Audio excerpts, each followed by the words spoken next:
Assalamualaikum warahmatullahi wabarakatuh. Waalaikumsalam Assalamualaikum warahmatullahi wabarakatuh. warahmatullahi wabarakatuh. Ya, kami dari kelompok 4 izin mempresentasikan hasil diskusi kami mengenai sediaan injeksi. Yang pertama, sebelumnya yang terhormat Ibu Apoteker Rani Prabandari M.Farm selaku dosen pengampu pada mata kuliah steril ini. Next. Di mana untuk kelompok kami ada 7 anggota. Yang pertama ada Lintang Septiani Putri, yang kedua ada Mirna Atin Setia Rahayu, ada Muhammad Davin Firmansyah, Muhammad Maulana, Nabila Fadiyahaya, Nita Ayu Putri Amalia Rahmat, dan yang terakhir ada Nurul Almuisa.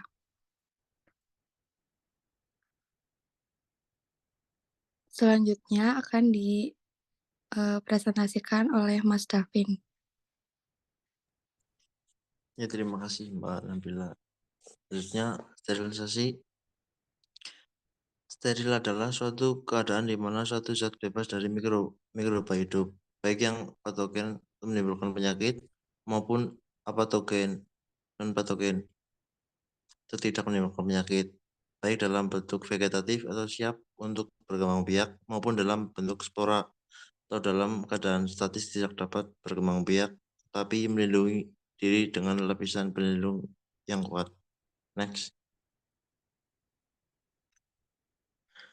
Selanjutnya tujuan obat dibuat steril. Tujuan obat dibuat steril atau seperti injeksi karena berhubungan langsung dengan arah atau cairan tubuh dan jaringan tubuh lain di mana pertahanan terhadap zat asing tidak selengkap yang berada di saluran cerna atau gastrointestinal. Misalnya hati yang dapat berfungsi untuk menetralisir atau menawarkan racun atau detoksikasi. Next. Selanjutnya itu ada metode sterilisasi. Yang pertama adalah sterilisasi uap, yang kedua sterilisasi kering, selanjutnya sterilisasi gas, sterilisasi radiasi ion, sterilisasi penyaringan, dan sterilisasi aseptik. Next. Dan selanjutnya akan dipresentasikan oleh teman saya, Muhammad Maulana. Padanya silahkan.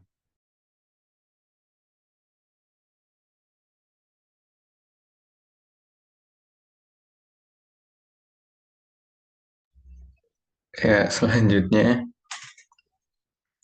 mengenai personalia, yang pertama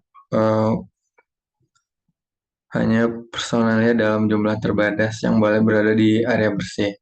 Hal ini penting dalam proses aseptik. Dan yang kedua, personel dipilih secara seksama untuk memastikan bahwa mereka bisa diandalkan untuk bekerja dengan disiplin dan tidak mengidap penyakit. Ketiga, personel yang bekerja di area hendaklah mendapatkan pelatihan teratur dalam bidang yang berkaitan dengan pembuatan produk steril. Yang keempat, staf yang bekerja dengan bahan dari jaringan hewan atau biakan mikroba hendaklah tidak memasuki area produk steril, terkecuali memenuhi prosedur. Yang kelima, personel diinstruksikan untuk melaporkan semua kondisi kesehatan. Yang keenam, personil yang memasuki kamar ganti pakaian hendaklah sudah mengenakan pakaian kerja reguler standar.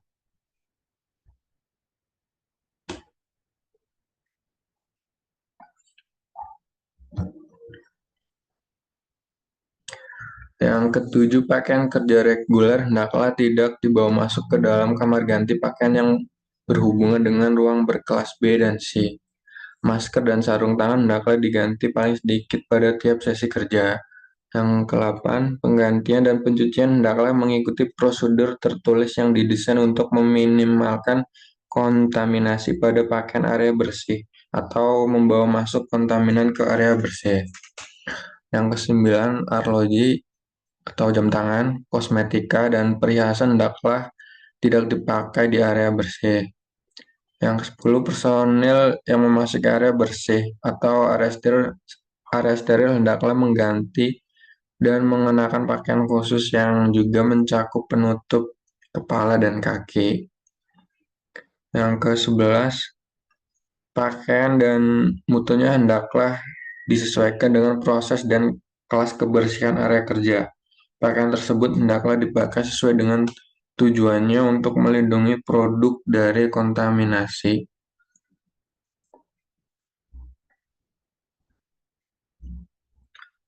Selanjutnya yaitu mengenai bangunan dan fasilitas. Persyaratannya yang pertama yaitu semua bangunan dan fasilitas hendaklah sedapat mungkin didesain untuk mencegah masuknya personil yang melakukan pengawasan dan pengendalian bila tidak diperlukan. Yang kedua, di area bersih, semua permukaan yang terpapar hendaklah halus, kedap air, dan tidak retak untuk mengurangi pelepasan atau akumulasi partikel atau mikroba dan untuk memungkinkan penggunaan berulang bahan pembersih dan bahan disinfeksi. Yang ketiga, pintu hendaklah didesain untuk menghindari bagian yang tersembunyi dan sukar dibersihkan. Seperti pintu sorong, hendaklah dihindari karena alasan tersebut.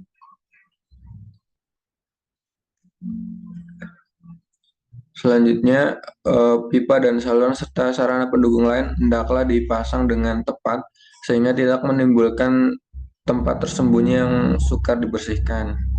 Kemudian bak cuci dan drainase hendaklah dilarang di area kelas C, B, dan A. Di area lain, penyekat udara hendaklah dipasang di antara mesin atau bak cuci dan drainase. Ruang ganti pakaian hendaklah hanya digunakan untuk personel dan tidak digunakan untuk lalu lintas bahan, wadah, dan peralatan. Persyaratan selanjutnya itu pintu-pintu ruang penyangga hendaklah tidak dibuka secara bersamaan. Kemudian pasokan udara yang disaring hendaklah dapat menjaga perbedaan tekanan positif dan aliran udara sekelilingnya yang berkelas kebersihan lebih rendah pada seluruh kondisi operasional, dan hendaklah dapat membilas area tersebut dengan efektif.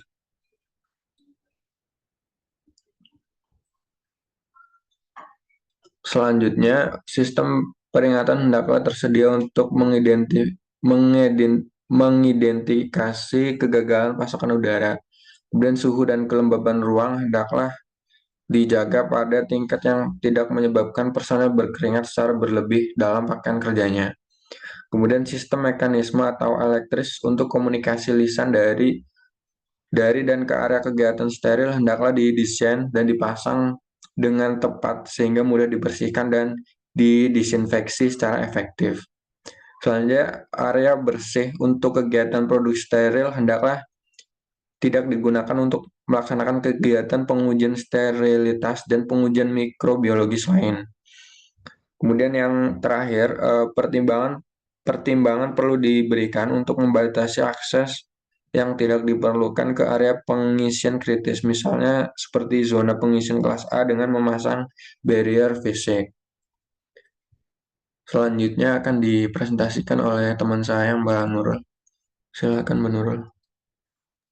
Baik, terima kasih Mas Maulana atas waktunya. Saya lanjutkan. Yang selanjutnya ada sanitasi. Slide sebelumnya. Sanitasi area bersih sangatlah penting. Area tersebut hendaklah dibersihkan secara menyeluruh sesuai program tertulis. Bila menggunakan disinfektan, hendaklah memakai lebih dari satu jenis. Pemantauan hendaklah dilakukan secara berkala karena untuk mendeteksi perkembangan galur mikroba yang resisten. Dengan mempertimbangkan efektivitasnya yang terbatas, lampu ultraviolet hendaklah tidak digunakan untuk menggantikan disinfektan kimiawi. Karena disinfektan dan deterjen hendaklah dipantau terhadap cemaran mikroba agar hasil pengenceran hendaklah ditempatkan dalam wadah yang telah dicuci bersih dan hanya boleh disimpan dalam jangka waktu yang telah ditentukan, kecuali bila disterilkan. Nah, disinfektan dan deterjen ini yang digunakan untuk area kelas A dan hendaklah disterilkan sebelum digunakan. Next, Mas Maulana.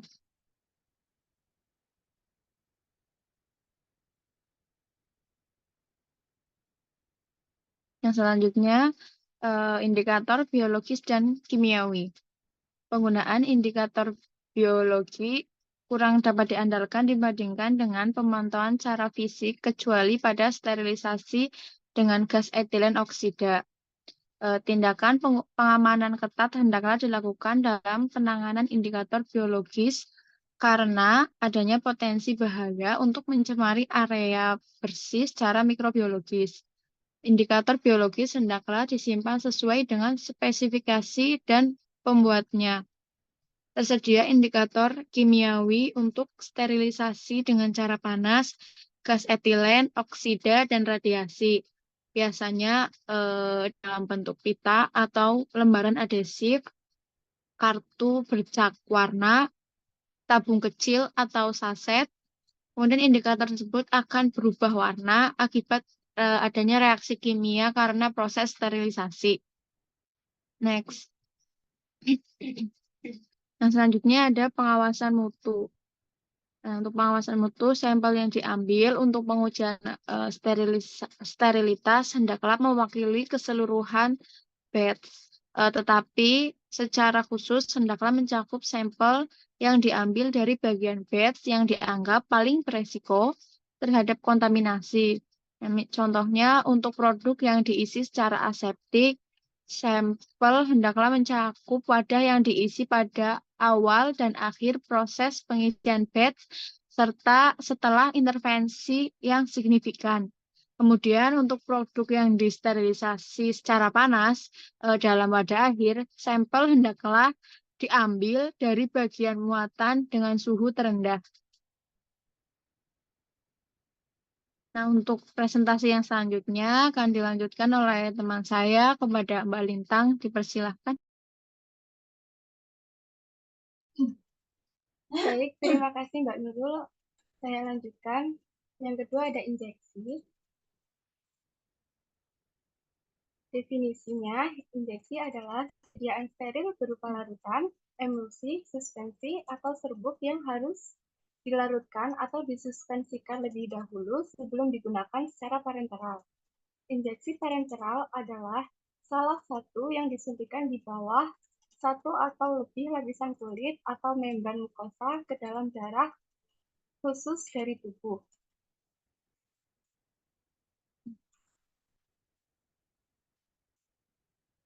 Lalu untuk keuntungan injeksi, yang pertama, respon fisiologis cepat.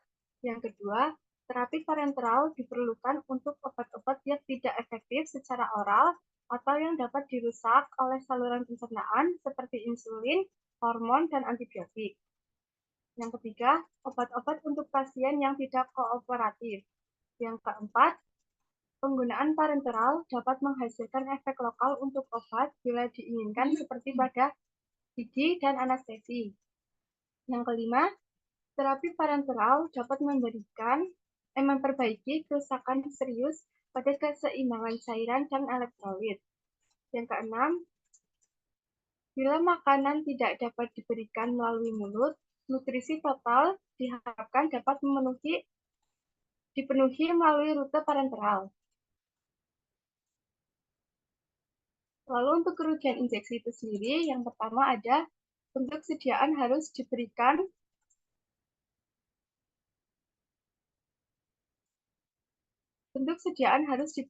oleh orang yang terlatih dan membutuhkan waktu yang lebih lama dibandingkan dengan pemberian rute lain. Yang kedua, pada pemberian parenteral dibutuhkan ketelitian yang cukup untuk pengerjaan secara aseptik dari beberapa rasa sakit tidak dapat dihindari. Yang ketiga, obat yang diberikan secara parenteral menjadi sulit untuk mengembalikan efek fisiologisnya. Yang keempat, pada pemberian dan pengemasan, bentuk sediaan parenteral lebih mahal dibandingkan metode rute yang lain. Kelima, dalam beberapa kasus, dokter dan perawat dibutuhkan untuk mengatur dosis. Dan yang terakhir, Reaksi sensitivitas lebih sering terjadi pada parenteral daripada bentuk sediaan lain. Baik, selanjutnya akan dipresentasikan oleh Mbak Nita. Dipersilakan.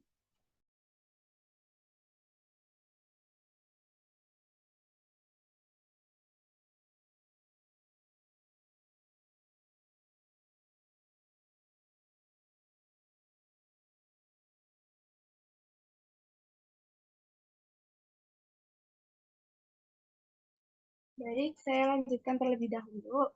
Untuk rute pemberian injeksi, yaitu ada injeksi intrakutan atau intradermal. Lalu ada injeksi subkutan atau hipodermik, injeksi intramuskular atau IM, injeksi intravenus atau IV, injeksi intraarterium atau IA, injeksi intrakor atau intrakardial atau IKD, injeksi intratekal, intrapinal, intrasisteral, intradural, subarachnoid, intraartikulus, injeksi subkonjungtiva, injeksi intrabursa, injeksi intraperitoneal, dan injeksi peridural, ekstradul, epidural. Selanjutnya akan dipresentasikan kepada Mbak Mirna, dipersilakan. Selanjutnya adalah komponen sediaan injeksi. Yang pertama ada bahan obat atau zat yang berkhasiat. Yang kedua zat pembawa atau zat pelarut. Menurut Dafkes RI 1995 dibedakan menjadi dua bagian, yaitu zat pembawa berair, umumnya digunakan air untuk injeksi. Kemudian zat pembawa tidak berair, umumnya digunakan minyak untuk injeksi oleh pro-injection, misalnya Allium sesame, Allium olivarum, dan Allium arachidis. Kemudian pembawa tidak berair diperlukan apabila bahan obatnya sukar larut dalam air, bahan obatnya tidak stabil atau terurai dalam air, dan dikehendaki efek depo terapi. Syarat-syarat minyak untuk injeksi adalah 1. Harus jernih pada suhu 100 derajat Celcius, tidak berbau asing atau tengik, bilangan asam 0,2 sampai 0,9. Next. Selanjutnya adalah syarat sediaan steril. Yang pertama adalah aman. Artinya, injeksi tidak boleh menyebabkan iritasi, jaringan, atau menimbulkan efek toksik. Yang kedua, sediaan steril injeksi harus jernih. Artinya, injeksi yang berupa larutan harus jernih dan bebas dari partikel asing, serat, dan benang. Syarat yang ketiga adalah isohidris. Artinya, pH larutan injeksi sama dengan pH darah dan cairan tubuh lain, yaitu pH-nya 7,4. Hal ini dimaksudkan agar bila diinjeksikan ke tubuh tidak terasa sakit dan penyerapan obat dapat maksimal. Syarat yang keempat adalah isotonis. Isotonis artinya mempunyai tekanan osmosa yang sama dengan tekanan osmosa darah dan cairan tubuh yang lain, yaitu sebanding dengan tekanan osmosa larutan natrium klorida 0,9%. Syarat yang kelima adalah tidak berwarna. Pada sediaan obat suntik, tidak diperbolehkan adanya penambahan zat warna dengan tujuan untuk memberikan dengan maksud untuk memberikan warna pada sediaan tersebut kecuali bila obatnya memang berwarna. Syarat yang keenam adalah steril. Artinya suatu bahan dikatakan steril jika terbebas dari mikroorganisme hidup yang patogen maupun yang tidak, baik dalam bentuk vegetatif maupun dalam bentuk tidak vegetatif atau spora. Syarat yang ketujuh adalah bebas pirogen. Hal ini harus diperhatikan terutama pada pemberian injeksi dengan volume besar, yaitu lebih dari 10 mili untuk 1 kali dosis pemberian. Injeksi yang mengandung piriken dapat menimbulkan demam. Next. Formulasinya pada pembuatan larutan injeksi dari diklofenak sodium yaitu yang pertama ada diklofenak sodium 75 mg per 2 mili. Diklofenak sodium ini berfungsi sebagai zat yang berkhasiat, di mana khasiatnya yaitu sebagai pereda nyeri. Kemudian yang kedua ada 2-hidroksipropil bit siklodextrin yang berfungsi sebagai pelarut. Yang ketiga disodium eta yang berfungsi sebagai stabilisator. Yang keempat natrium hidroksida yang berfungsi untuk menaikkan pH. Yang kelima ada WFI yang berfungsi sebagai pelarut. Dan yang keenam ada N-acetyl L-cysteine yang berfungsi sebagai antioksidan. Next. Evaluasi yang dilakukan terhadap produk jadi dari larutan injeksi natrium diklofenak yaitu yang pertama ada uji penampilan fisik atau dapat dikenal dengan uji organoleptis. Uji ini dilakukan dengan cara larutan injeksi diamati secara visual untuk penampilan fisiknya pada di awal dan setelah 4 minggu interval waktu. Yang kedua ada uji partikulat. Partikel dapat ditentukan dengan inspeksi visual juga secara kasat mata di bawah sinar langsung. Yang ketiga ada uji pH, di mana uji pH larutan ini dilakukan untuk mengetahui nilai pH sediaan steril sudah sesuai atau belum dengan pH yang ditentukan pada larutan injeksi, yaitu pH-nya tidak boleh kurang dari 3 atau lebih dari 9. Yang keempat adalah uji assay konten untuk diklofenak natrium. Uji ini dilakukan dengan cara kromatografi cair atau HPLC. Next.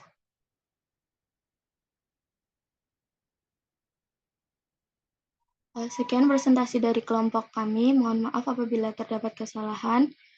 Wassalamualaikum warahmatullahi wabarakatuh.